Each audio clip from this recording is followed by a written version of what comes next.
Musician, artist, and author Lisa Gungor fell in love with music and art as a child, scribbling songs since she was just 7 years old.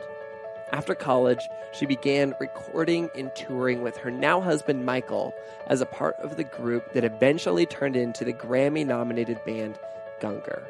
Through all of this time, her faith was the lens through which she viewed everything: her marriage, her music, and her dreams. And when that lens shattered, she wondered where her broken story would take her. The death of a friend, the unraveling of a career, the loss of a worldview, and the birth of a baby girl with heart defects all led Lisa to a tumultuous place. That is, until it gave way to a new perspective. I'm so honored that Lisa is my guest on the podcast today. Her story is a journey of what happens when you dare to shift the kaleidoscope and see new colors by way of broken pieces. Her work has touched the lives of so many people, and her story that she shares today is beyond what I would have hoped that it would be. I am Branden Harvey, and this is Sounds Good. This is the weekly podcast where we have conversations with inspiring people who are rejecting cynicism and using their lives to make an impact. Sounds Good is not your typical 3 Steps to Success podcast. We don't host this podcast for the sake of leaving you with bullet points on self-improvement. We deeply believe that our lives are more complex than that. So we show up here on Sounds Good to ask big questions, dive into nuance, and learn from each other's stories. I absolutely love this conversation with Lisa, and I hope that it sparks something hopeful inside of you. Let's jump straight into this.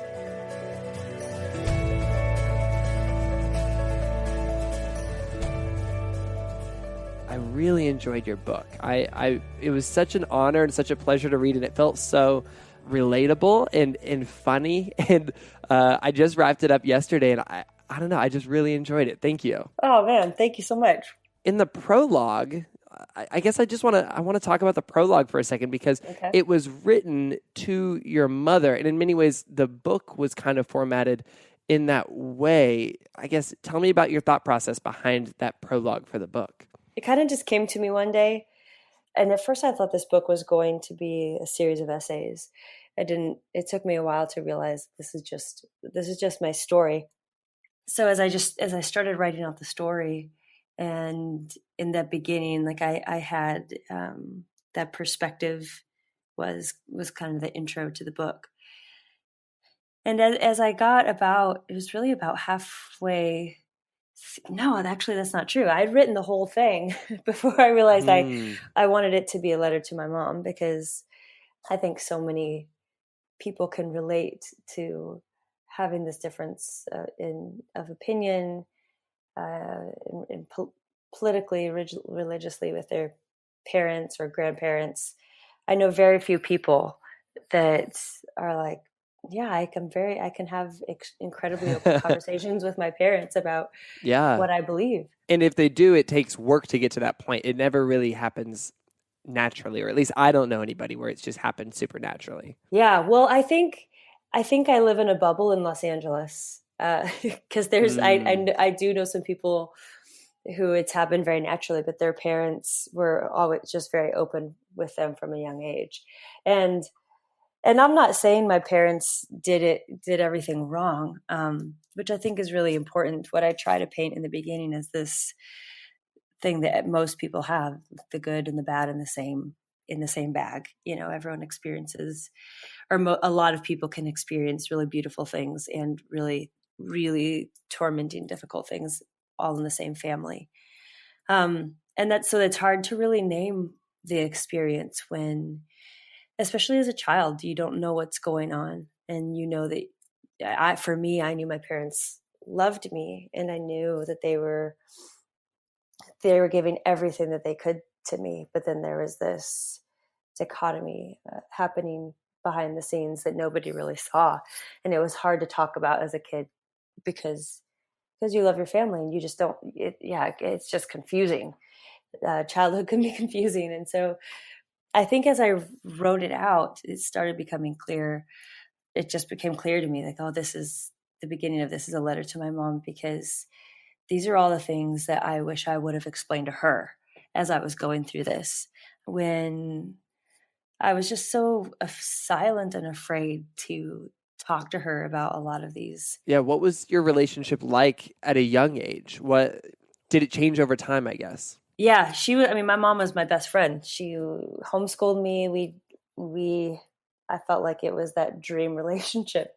I mean, she taught me how to sew. She was the one that supported me in drawing and piano and, like this family of sports people. I felt like she was like my one person that supported really what I loved, and vice versa. We both loved church. We both loved singing. We both would go to church anytime we could, and that's what we did together. We were best friends through and through. And so as I began changing, that was really difficult to talk about with her. And in what ways did you kind of start changing growing up? Well, I had questions about some things that would happen in our church, and I think it was all so fun and exciting. Like we went to this wild church where people would like run around the church, and sometimes people would like swim on the floor because it was called River of Life. So they would pretend like that they were like swimming in this river of life. That's amazing. And where was this? You grew up in Texas? I grew up in New Mexico. New Mexico. Yeah. Okay. So after going to these other places that for me, like I know a lot of other people can really love the Baptist church and the Methodist church. For me as a kid, I was just bored. Oh, I hated it. I'd like count the light fixtures and draw on the hymnals but there was this sense that I always felt like a kind of a weird, whimsical child. So when we went to this church that had flags and loud music, and the people were all real excited and dancing, and I also saw there was equality. It was really pulling on my heart, and I saw people being free in their bodies and serving each other, loving the poor, I mean, giving everything they have to each other. Where I grew up was very low income area. I mean, the house I grew up in cost $50,000, and my parents sold it 12 years later for $50,000. So it's not a booming city. So I think there's 9,000 people there when I was growing up. Really tiny, tiny town. Really great for meth. If you're into meth, that's the place to buy meth. Not advocating. I'm not an advocate for meth. But if you are an advocate for meth, then it's a great spot to go. Is what you're telling people. Yeah, I'm telling you that. First of all, don't do meth. Second of all, but if you know, oh gosh, that's not the rabbit trail I want to go down. And then it turned into a meth. How to get meth conversation. Yeah, that's what our podcast is all about primarily. So thank you for bringing it back to the main focus. Anyway, so you were going to this church, experiencing this community. It was interesting. It was wild. At what point did kind of questions start to rise for you? So it's like sometimes there would be, they'd have these moments where like everyone's laughing, like someone starts laughing and like everyone starts laughing. And it's kind of funny, like you'll hear therapists doing this actually now, like having these groups of people and they lead them through like these laughter therapies. So now it doesn't, I mean, we're humans. We're all weird. All of this is weird. I think everything that we do really as humans is weird now. But at the time, there were these movements that would happen, and you felt like if you weren't a part of it or buying into all of it, that you kind of weren't trusting. You didn't have faith. You weren't trusting God. So I think I was really afraid to ask, like, is this real? What is really happening? People are, falling over on the ground. Is that a real thing? And if I would question it, I was told, well, you don't question the man of God. You don't question God.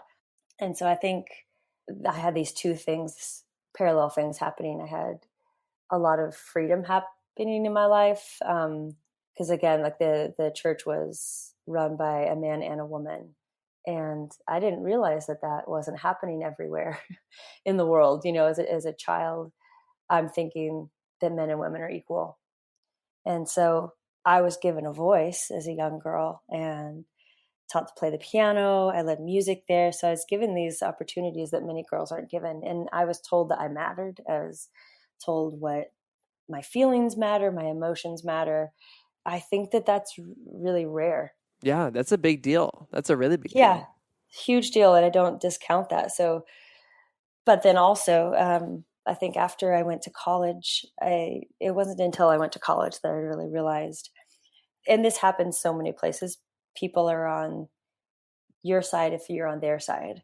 So the moment I started going to a different church, which Michael and I laugh at all the time now, but that's a real thing in the church world. You go to a different place that they don't agree with, and you can get disowned.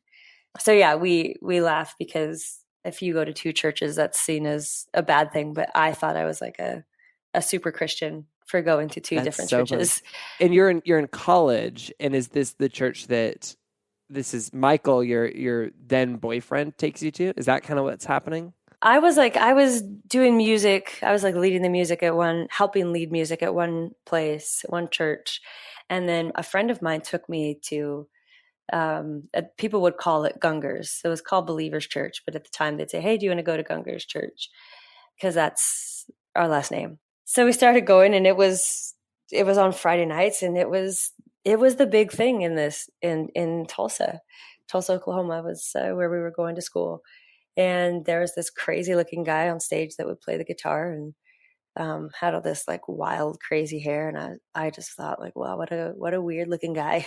And it ends up that I end up dating him. Oh, got it. So that's Michael, and he's the worship leader there.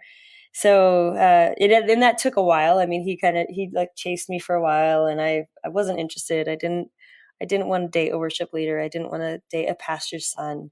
I just in that circle, he became like really popular. He was this really popular guy, and all the girls really liked him because he sang songs to God, and they thought that was so sexy,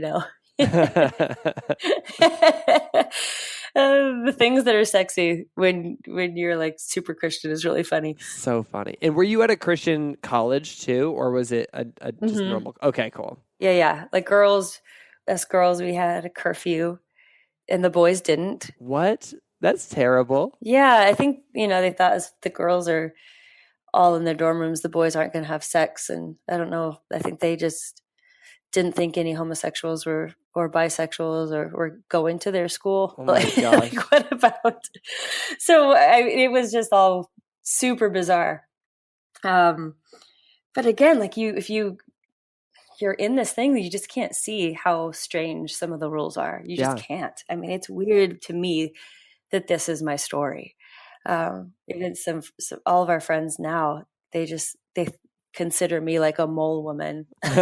Just came out of this super crazy place. But again, there were these things that happened at a young age that I feel really opened up my heart, and I feel lucky for many of the things that happened.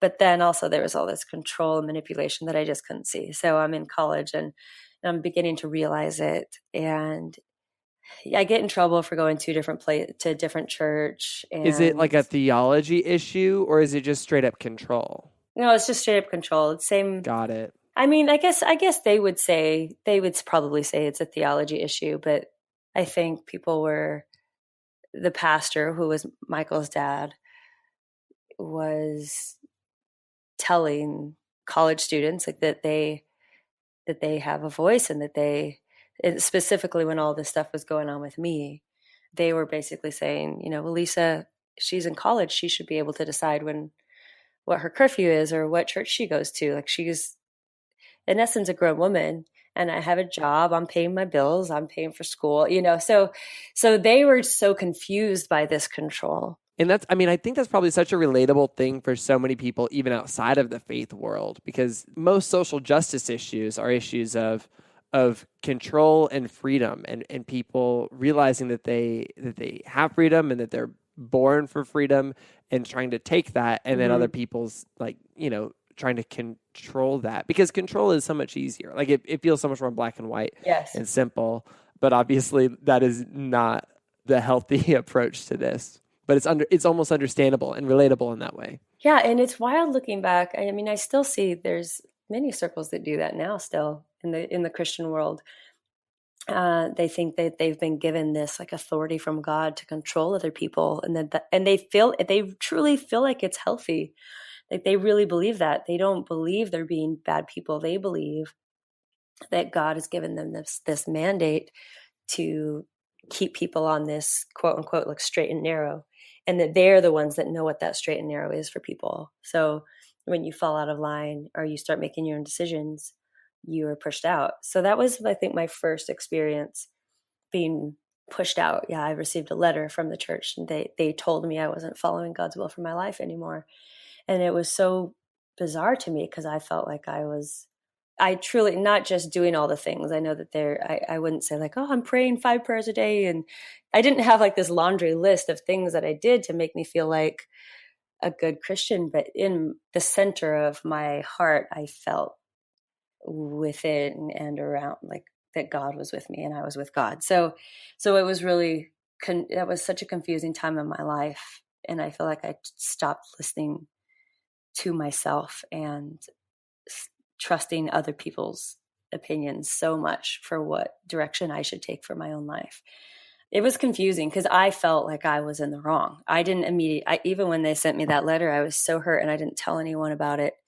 I didn't even tell Michael. And we were probably about 4 months away from engagement at that time. So even I didn't tell my closest friends. Was it shame or what do you think that was? Oh yeah, it was shame because I thought maybe I thought I was wrong because I shouldn't be going to do churches. I shouldn't be dating this guy. There's really something wrong. I must be a rebellious kid because I want to make my own decisions. So I had a lot of crushing shame. I mean, I was sick a lot, and I remember going to the nurse all the time and so stressed out. And there were so many things happening around that time. That was the first year my parents were divorced, feeling all this tension within the church. And then really soon after that, and I don't even talk about this in the book, but after Michael and I were engaged, it came out that Michael's dad had an affair and everything fell apart. So even in that, it was this sense that, oh, they were right, you know. Oh, that's hard. Yeah, it like justified them. Yes. And I think it's hard when people go through things like that. He was made out to just be this, Michael's dad was made out to be this just terrible person. And you go, God, like, he's wonderful. He's a wonderful father and husband. And yeah, it doesn't diminish all the positive experiences that you had with him or that his community had with him. Yeah. So it really things like that really demonize people. And that's what you're remembered for, right? Yeah. So it was all like such a hard season. And Michael and I, we get married and we just get out of there. Like we moved to Michigan, start working for a big church. And but then as it happens, like the questions still like kept growing and growing and growing.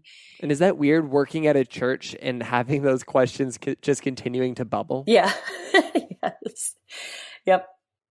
I mean, we had a lot of beautiful, positive experiences as well. I mean, we were both college kids, and they paid for Michael's school. I finished my degree. We had a car that was paid for. We were both 20 years old. I mean, we were children and working at this church of 10,000 people. So it was really bizarre. I mean, it was bizarre all we were given. We built a house out in the country. Life was easy because we had a great job, great friends, great community. But yeah, it was this thing that's underneath all of it. You're going, is this all really what it's yeah. Is this all true, what we've been given and what we've believed and what we are, not just what we've been given, but what we're giving other people and what we're telling other people. All of this is what the earth is and God, and like we had all the answers, right? And yeah, that slowly unraveled and then quickly crashed.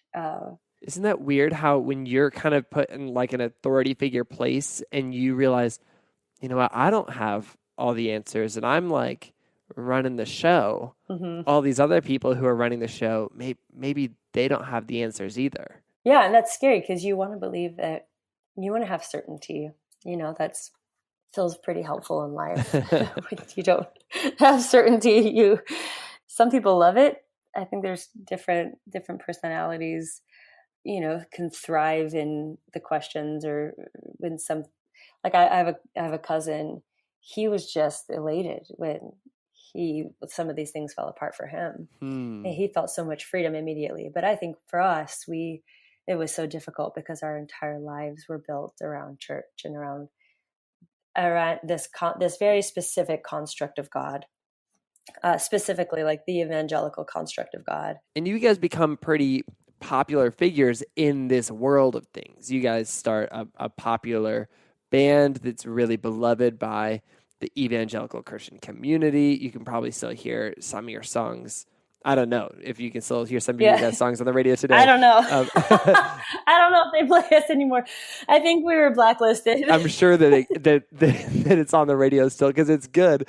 But if they know the backstory, they're probably not super into it. Yeah. Well, yeah, one of the main Christian radio stations, the guy got really, really upset at us. Oh, really? Yeah. I started calling all of our shows and telling promoters, like, don't go.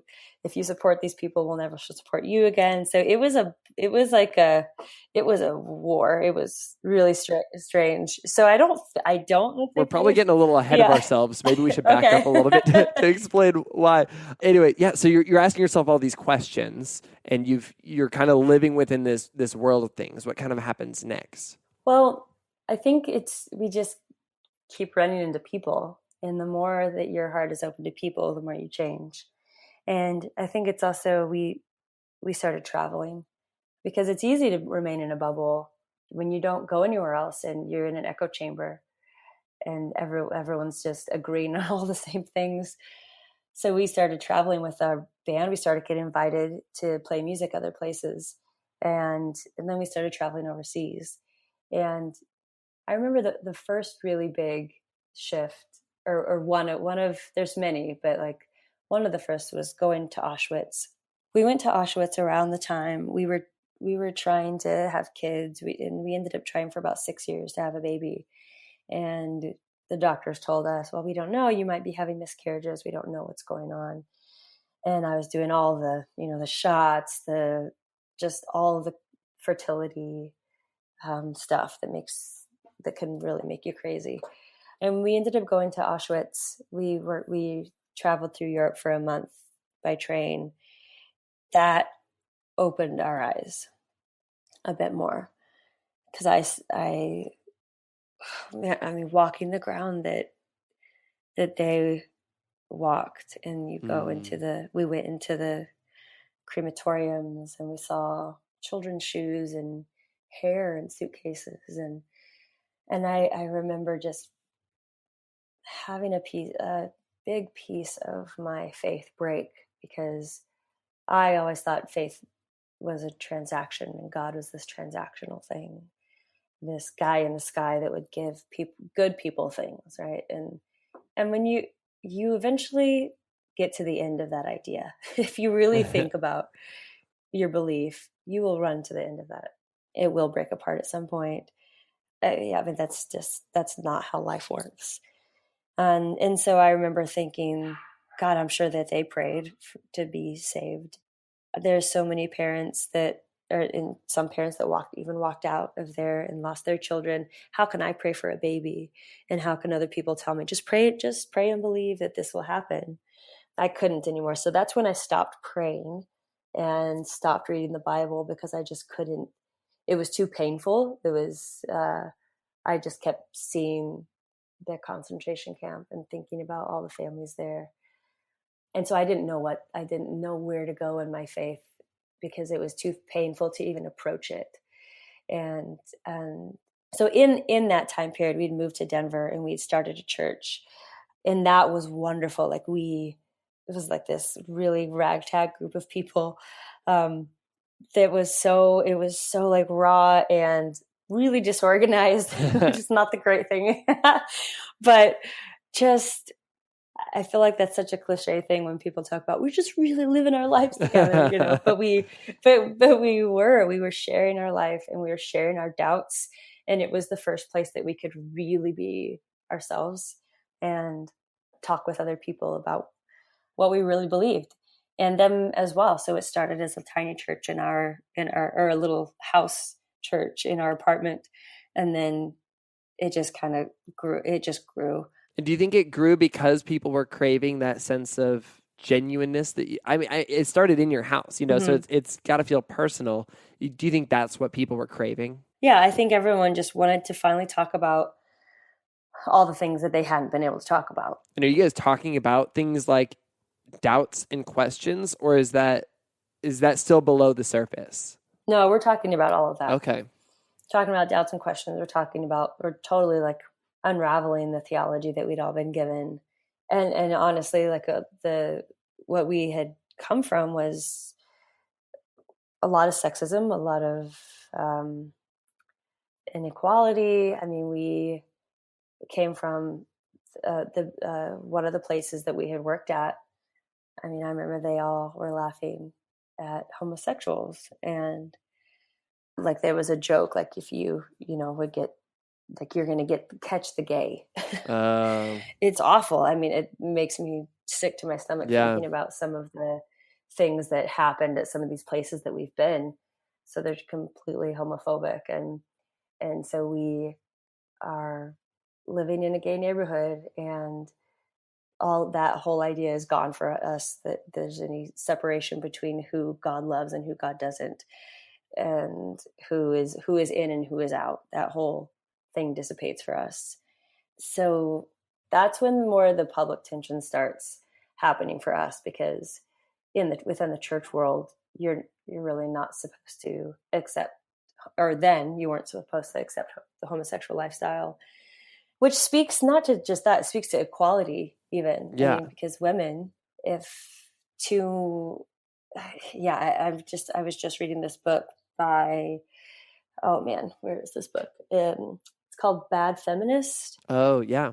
Have you heard of that book? I've heard of it. I haven't read it. Oh, it's so good. But she speaks to that, how gay rights didn't just fight equality for like same-sex marriage. It fought for the equality of women, because even, especially within the church at that point, women we're the second. We are the ones who created sin. We brought on the fall, and we belong to our husbands. And so there'd be, all these caveats, of course, like, well, you submit to one another in love. But I don't know how many times I heard, oh, but the man is the leader of the household. And if there's an argument, you go with the man's decision. So there's so many things that were being challenged as we were in Denver, and so many ways that we're changing. It's like, I mean, I feel like we're completely different people now than who we were even then in when we were in Denver. So we're questioning all these things. A lot of it's being torn apart. We're receiving a little bit of tension because we have a big song on the radio, but then people start realizing that all the things that we are for. And then it comes to the point for us where Michael is having such a battle with everything. We're always really open with each other, which I'm so glad for. We never hid anything from each other. So for him, this was a very normal conversation. And he would say he didn't realize how much this threw me. But we're just walking along one night and strolling. We fight. We end up having a baby girl, which changes me even more drastically. Because I'm like, I don't understand how a good God would burn people forever, in this lake of fire, or that there's any kind of separation, because it doesn't matter what my daughter would do. This intense parent love, just changed me. So we're strolling her along again, just having a conversation about what we believe in. And Michael says, and so I don't believe in God anymore. That's a big moment. Yeah. Yeah, it was. I remember thinking, I mean, all of that, even leading up to it, like, oh, my mom was right. They were all right, you know. He is leading me astray. He's an atheist. We're supposed to question what we believe, not become atheists. It was like atheism was like that's the door you don't go through. Yeah. Ever. It's like you were asking all these questions about God and about these things, and then all of a sudden, like, there is no God to ask questions about in his mind. And it was interesting because I saw the struggle that he went through. I knew why he came to that conclusion, but it was always the scary thing that I couldn't let myself question or even say, even though I had days where I wondered that. I'm like, God, where are you? I'm so tortured believer, right? And we feel like many days we're like split brained, believe one day and then are writing it all off the next day. And if you don't go through that, it's a strange thing to hear someone go through. You know, if you don't struggle with doubt, or if you've never believed anything at all, but when you grow up with a certain belief system and you have it all crumble, it's incredibly painful. It was really hard walking through all of that. And I didn't know, and Michael and I had been married 10 years by this time. I didn't know if we were going to stay married, what would happen to our daughter. I mean, all of these questions came into my mind, and I was just so afraid. And those are all happening internally on that walk, or over the course of weeks, or yeah, both. Man. I think both. I mean, on the walk, like when he said that, I had this great like revelation about love, and not just love, but yeah, gender roles, what I expect of a husband, what we all expect of humans, and what we talk about vulnerability. And like vulnerability can be such a buzzword, but do we really want that? Like when shit hits the fan, do we really want people to really tell us how they're feeling? And like I wanted a guy who could question things and come to better answers and be this. I mean, yeah, honestly, it was at the time really embarrassing to admit, but I wanted like this superstar Christian guy. We were living our dream, and we were traveling the world at this time, and we loved traveling. We loved traveling with our daughter. We loved all the people in our band, and it really was a gift to be able to do that and sing all over the world and play music and get paid to play music for a living. It was wonderful. And so I didn't want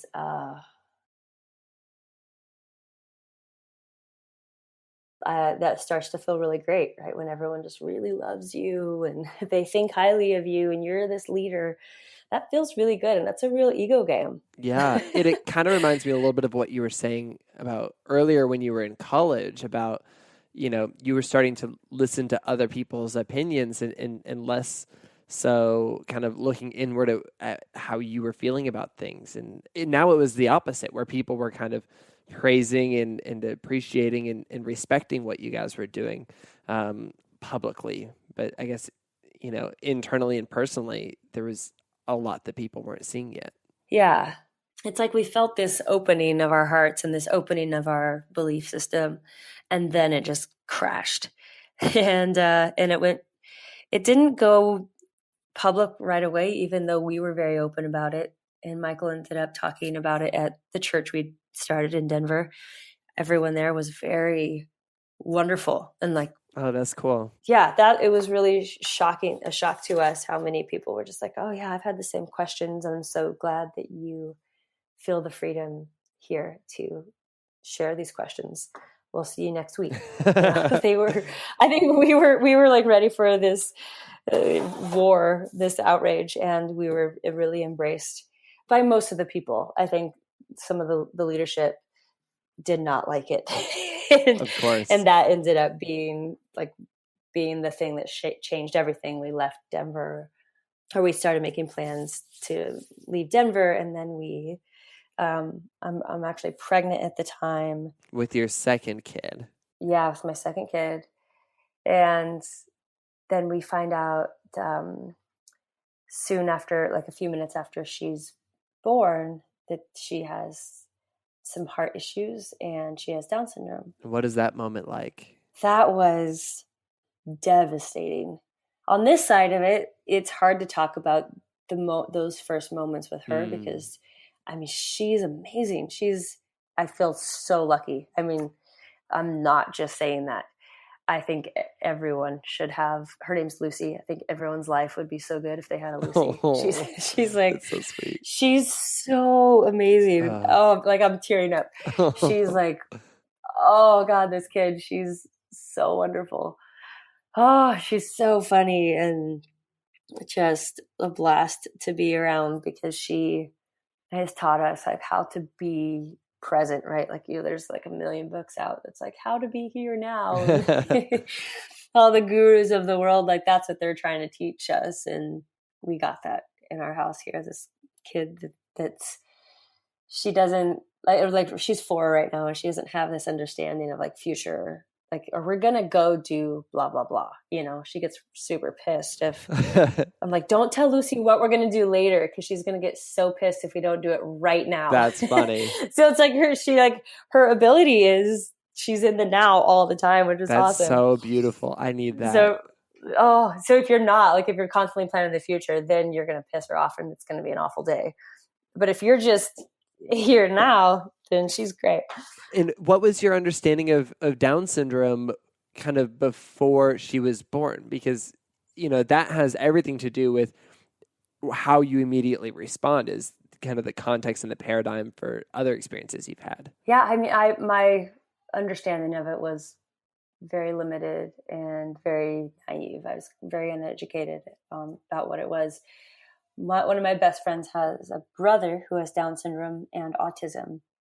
And I mean, I'll be honest, it's really hard. I've been around him about 3 times because he lives in a different state, and he's wonderful. He's such a wonderful kid, but it's also really difficult.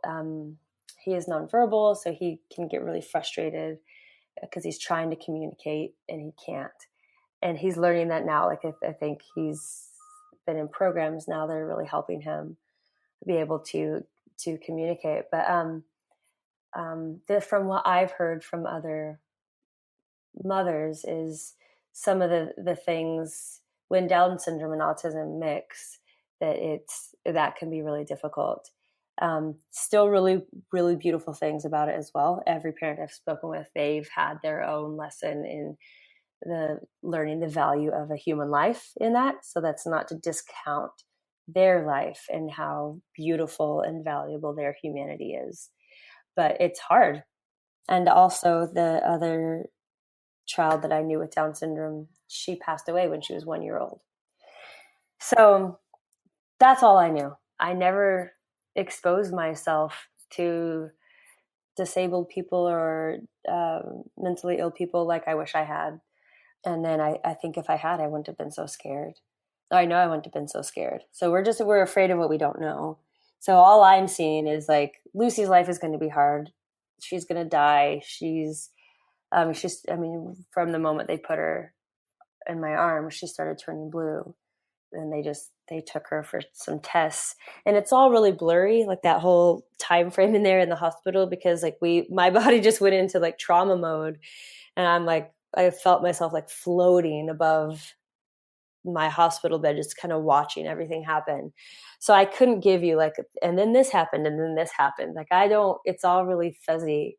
But what I do remember is they brought her back to me, and she was going to try to nurse, which is really difficult for kids with Down syndrome because they have low muscle tone.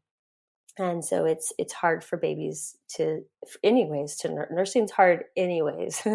So put low muscle tone with that. And I was just like, I don't think she's going to be able to nurse.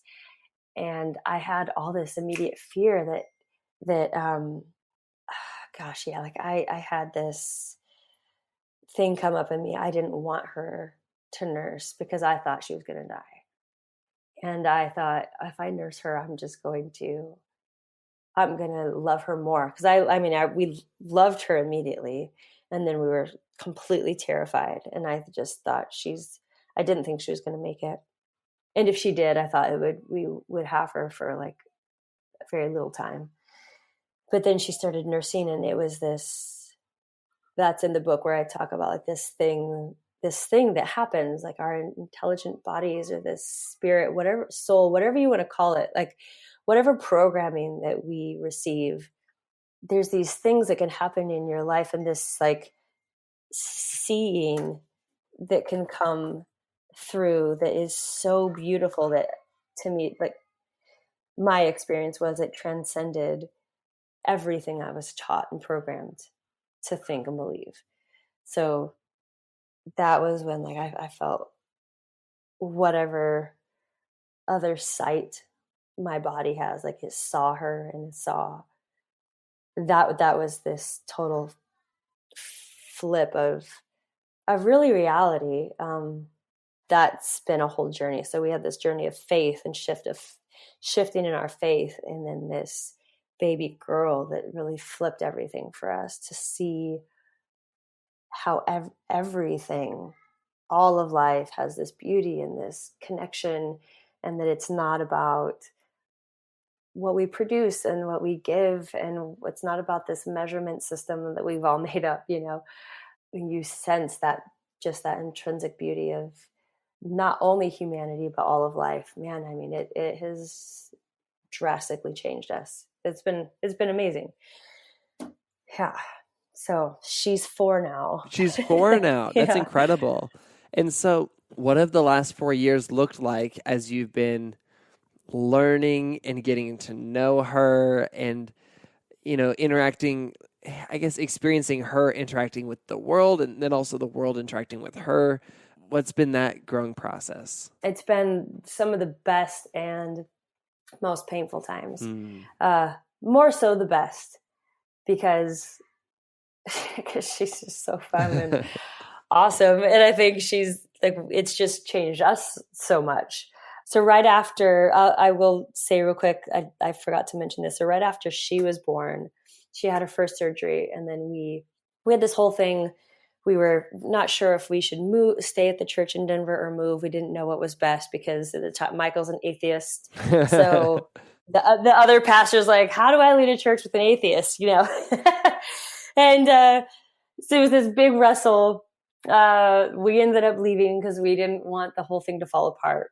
We didn't know. We could have been all wrong in all of our decisions that we made, but we were like drowning, right? Because Lucy had her first surgery. She's going to have her second surgery at 6 months. It felt like we were just trying to survive. So we end up without a place to live for a short period of time. So we go to this lake house, and that's when we received the information that like it blew up publicly. Not that Michael's an atheist, but that he didn't read the Bible in the literal sense. So we're like, so that blew up, and that's when everything started crashing career wise. And I think I remember that as just a listener of the band and as a follower on social media. Oh, okay. And it's a harsh, like the Christian media world it can be harsh and nasty, and I can't imagine how difficult it is to just sit there and not really be able to respond, because, in addition to, there being so much more to this story, and you don't have the ability to actually change people's minds, you also are juggling so many other things in your life. You're dealing with surgeries and kind of juggling 2 kids. Like, there's a lot going on for you. Yeah. I can't even imagine. Yeah. I mean, there are a lot of times I was like, well, now we're going crazy. I mean, this is the end for us. We would just lay on the floor and stare at the ceiling and just think, what is happening in our lives? And I mean, I called my mom, I called a therapist a couple of times and said, I think I'm mentally ill. I think I'm falling over the edge of insanity. Like my body, like I couldn't take the pressure. And in hindsight, do you think that's true? Yeah. Oh yeah. Yeah, you were just at this breaking point. Yeah, I think I couldn't. I was so full of fear and fear of like what all this pressure from the outside of what everyone was saying to us, and then also financially. Like our finances were crashing and our shows were getting canceled left and right. We had 2 major surgeries to pay for our daughter. And then internally, I'm going, what are we doing? The trajectory of my life, this was not how it's supposed to go. I've been faithful, and God, we've been true. Like, we've been doing the best we can. And yes, I'm sure we've done a lot of things along the way that were not the right things, whatever that means, but that sense of being tricked, and that sense of, at the end of it all, like the one thing that still remained true was like, God, I thought that you would hold us, even if everything crumbled, that I would still keep my sense of calm and centeredness of who I am. And now I feel like I'm like actually losing my mind.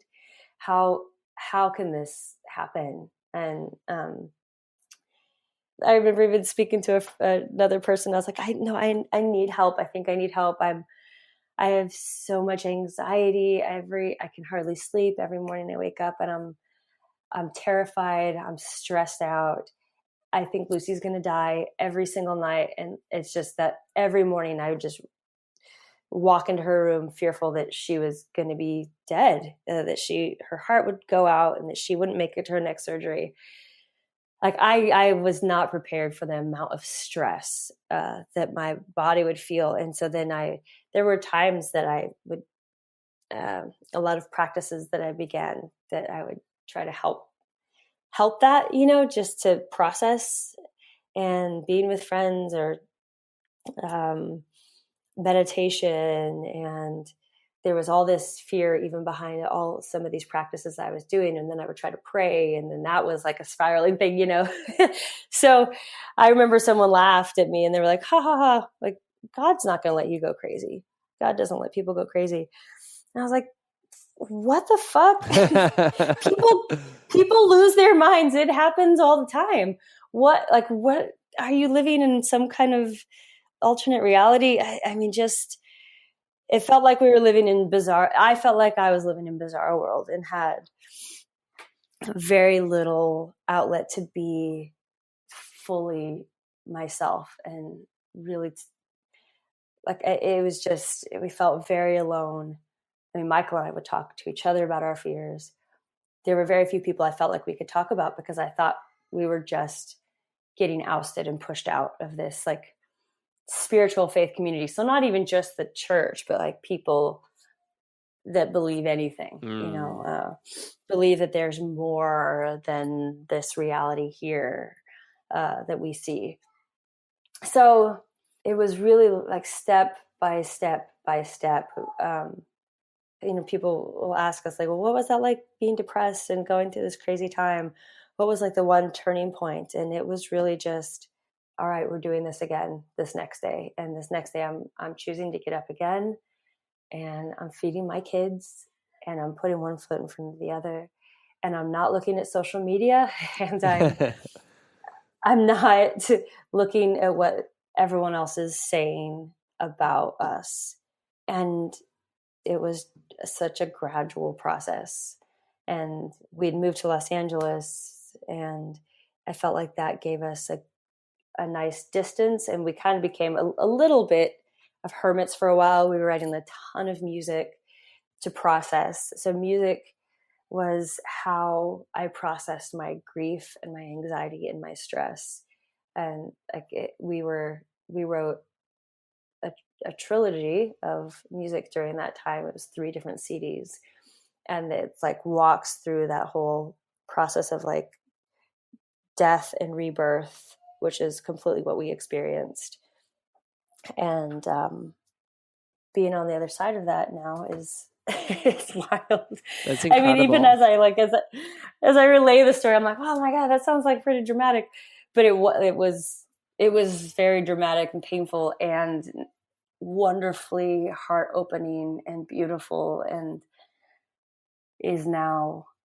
I'm grateful that we went through all of that.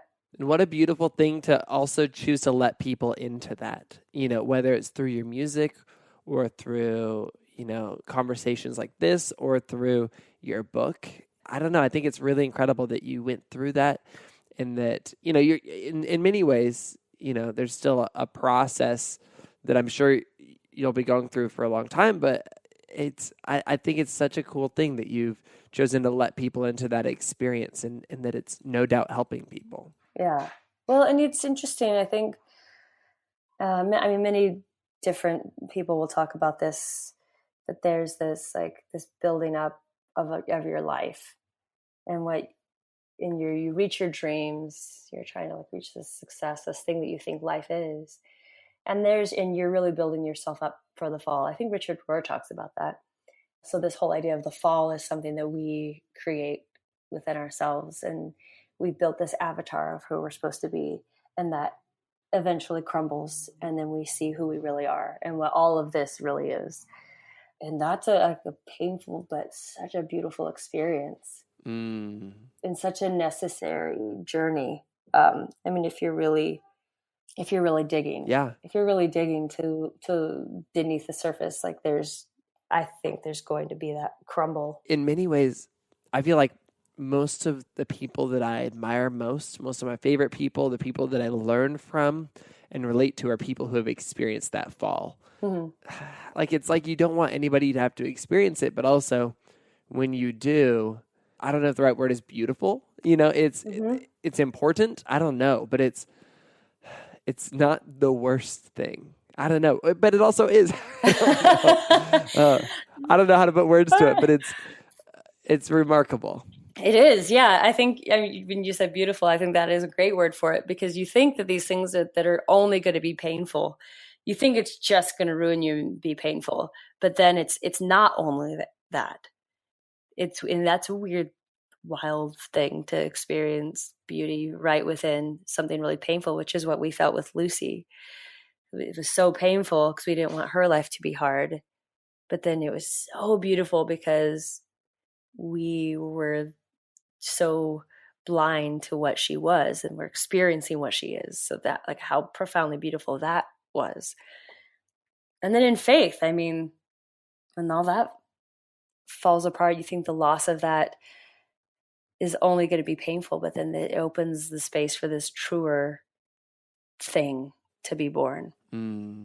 That's beautiful. And you feel like you're in that place right now? Yeah, I think, when we were with some friends last night, and we were all laughing because a lot of us have come from that early circle that I talked about, big fundamental evangelical, ideology. So we were laughing at ourselves.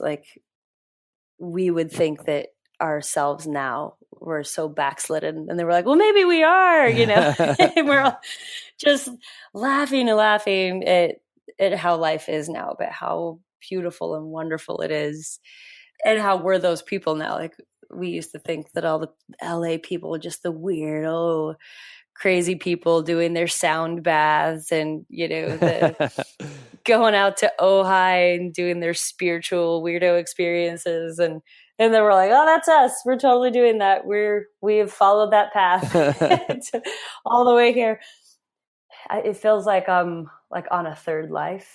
I see my child self, and then all the framework around who that girl was, and then the girl who, this successful thing that was living out all her dreams, that was this second version of myself. And now this, I feel like I'm in this space where that now space, which, yeah, again, Lucy and my other daughter Amelie has taught me so much about, and letting go of what people think, letting go of a need to build up any kind of false self again. Yeah. And what a place of calm that is. Yeah.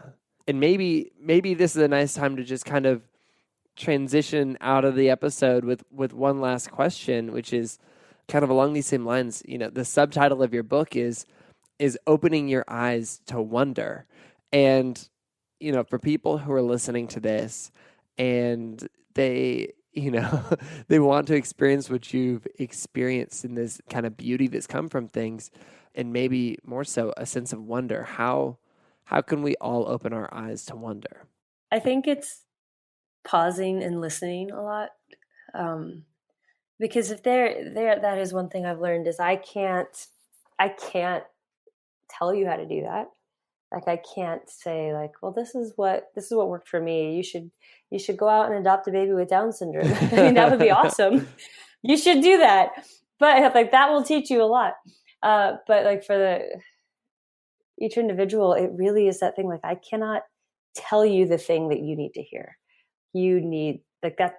Yes, there's books. There's a lot of wisdom out there. You could spend your whole life reading every book that's out there, just trying, right? Like just trying to attain. And it's that letting go of the trying, letting go of that tension of trying to be something, trying to fix something within yourself, trying to fill in that blank. If I just had fill in the blank, then I would accept myself. And then someday I'm going to be the best version of myself. Like, oh, that's just letting go of that and listening. I try to go into the mountains a lot or just be around trees, be around nature. That helps me.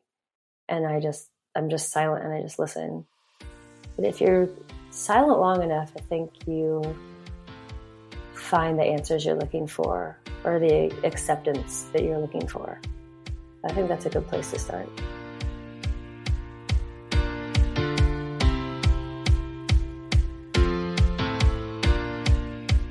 Lisa is such a force to be reckoned with. This conversation was truly a gift because it holds a story about perspective, the dot where we all start, the line where we journey on, and the circle we come home to at last. And I'm so thankful for how Lisa is using her voice for good in the midst of so much heartbreak. For those of you walking through your own story of doubt and brokenness, I hope that Lisa's words spark the beginning of something deeper for you, and that you would know that the hardest experiences often end up saving us.